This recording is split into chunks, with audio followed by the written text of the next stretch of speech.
Kita ke informasi pertama, saudara. Keluarga siswa SMK yang meninggal ditembak polisi di Semarang, Jawa Tengah merasa kecewa tidak dilibatkan dalam rapat dengar pendapat dengan Komisi 3 DPR. Padahal keluarga mengaku sudah mempersiapkan bahan dan bukti kejanggalan dalam kasus penembakan. Perwakilan keluarga korban mengaku telah menerima surat panggilan untuk hadir di gedung DPR, namun diinformasikan acara dibatalkan dan diganti dengan kehadiran secara daring.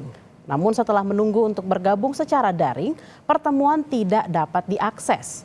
Padahal keluarga telah menyiapkan bahan dan bukti serta ingin menyampaikan kejanggalan yang ditemukan keluarga. Keluarga berharap Komisi 3 DPR bisa melihat kasus ini dari dua sisi, termasuk dari sisi keluarga.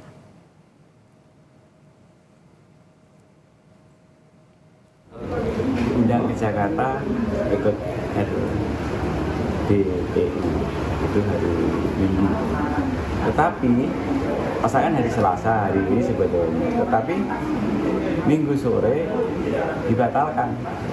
Di Senin sore lewat Zoom, sehingga kami bisa siapkan tadi dengan lengkap Zoom. Ternyata setelah kami hubungi langsung di Jakarta di TV ada, saat telepon, Pak, mohon maaf, ini untuk keluarga tidak dimakan Zoom. Oh ya sudah. Jadi DPR itu bohong, tak bilang gitu. Kami kecewa terus terang karena mempersiapkan semua untuk Zoom dan apa yang misalnya kami siapkan ternyata tidak jadi Zoom. Ya mudah-mudahan harapan kami bisa dipanggil oleh Komisi DPR RI untuk RDPU supaya kami bisa menyampaikan bagaimana sih perasaan keluarga.